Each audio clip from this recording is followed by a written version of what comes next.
लोकसभा चुनाव के रिजल्ट्स के बाद बीजेपी में ज़बरदस्त उठापटक मची हुई है।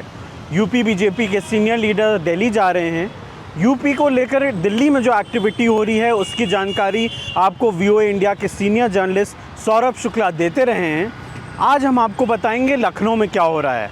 यूपी के deputy chief minister Keshav Prasad Maurya Delhi गए और वहाँ उन्होंने जेपी नड्डा से मुलाकात की। केशव प्रसाद मौर्य लखनऊ वापस आ गए। अब हर तरफ ये चर्चा है कि क्या यूपी का सीएम बदला जाएगा, केशव प्रसाद मौर्य का क्या होगा। यूपी के पॉलिटिकल सर्कल्स में अलग अलग तरह की बातें चल रही हैं।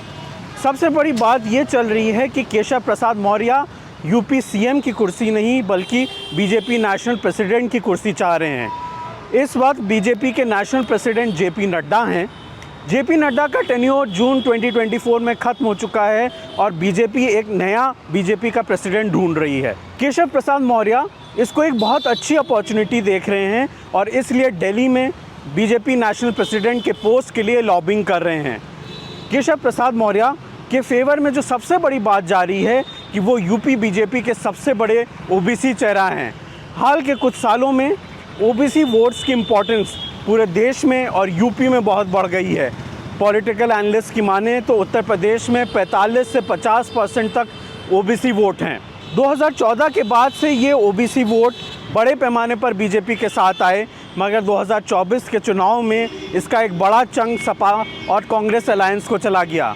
केशव प्रसाद मौर्य के लोग कह रहे हैं कि अगर उनको बीजेपी नेशनल प्रेसिडेंट बनाया जाता है तो ओबीसी कम्युनिटी में एक अच्छा मैसेज जाएगा। और इसके साथ साथ केशव प्रसाद मौर्य ये भी चाह रहे हैं कि अगर वो बीजेपी के नेशनल प्रेसिडेंट बन गए तो वो यूपी के सीएम योगी आदित्यनाथ से अपनी पुरानी लड़ाई भी सेटल कर लेंगे।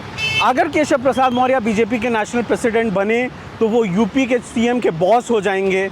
योगी आदित्यनाथ ये कभी नहीं चाहेंगे कि उनका फॉर्मर डिप्टी चीफ मिनिस्टर उनका बॉस हो जाए। केशव प्रसाद मौर्य की पॉजिटिव पॉइंट्स तो हमने आपको बता दिए।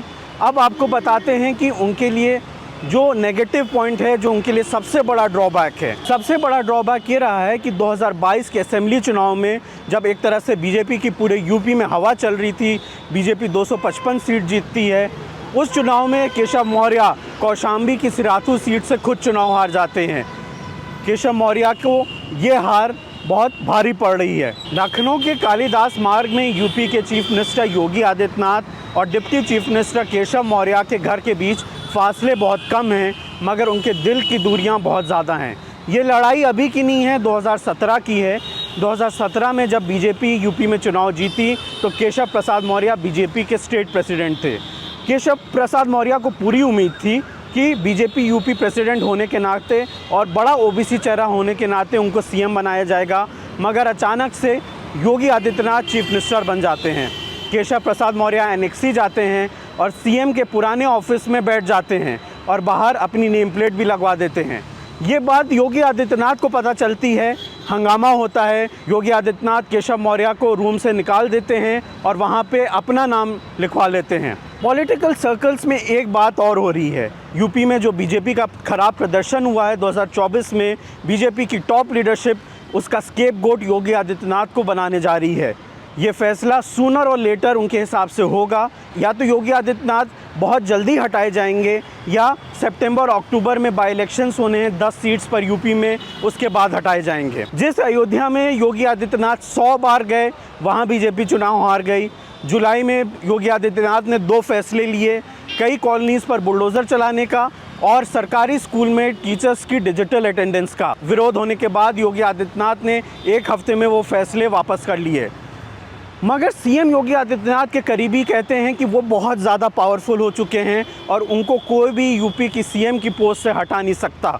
और उनका ये भी कहना है कि योगी आदित्यनाथ को ख़राब प्रदर्शन जो हुआ है 2024 में बीजेपी का, उसके लिए ब्लेम नहीं कर सकते, क्योंकि योगी आदित्यनाथ को कई इंपॉर्टेंट डिसीजंस में और टिकट डिस्ट्रीब्यूशन में उनकी राय नहीं ली गई। बीजेपी की उठापटक में अगर सबसे ज़्यादा किसी को मज़ा आ रहा है तो वो हैं समाजवादी पार्टी के नेशनल प्रेसिडेंट अखिलेश यादव। जब केशव मौर्य रात में दिल्ली से लखनऊ आए तो अखिलेश यादव ने एक्स पर लिखा, लौट कर बुद्धू घर को आए। अखिलेश यादव ने सुबह एक और बात लिखी। उन्होंने एक्स पर लिखा, मॉनसून ऑफर 100 लाओ और सरकार बनाओ। अखिलेश यादव ने इनडायरेक्टली केशव मौर्य पर तंज कसा कि अगर वो 100 एमएलए ले आएँ तो अखिलेश यादव उनको सपोर्ट करके सीएम बना देंगे। यूपी के पॉलिटिकल सर्कल्स में अगर योगी आदित्यनाथ, केशव मौर्य की बात चल रही है तो बात चल रही है भूपेंद्र चौधरी की भी, जो बीजेपी के यूपी के स्टेट प्रेसिडेंट हैं। ये बात हो रही है कि भूपेंद्र चौधरी, जिनकी लीडरशिप में बीजेपी 2024 के चुनाव में गई, वो जल्द ही रिज़ाइन करने वाले हैं और उनकी जगह पार्टी किसी दलित फेस को यूपी बीजेपी का प्रेसिडेंट बनाने वाली है।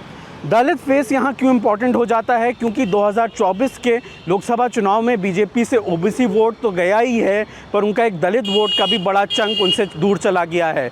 बीजेपी की कोशिश होगी कि वो दलित वोटर भी उनके पास वापस आ जाए। भूपेंद्र चौधरी दिल्ली गए, उन्होंने वहाँ प्रधानमंत्री मोदी से मुलाकात भी की।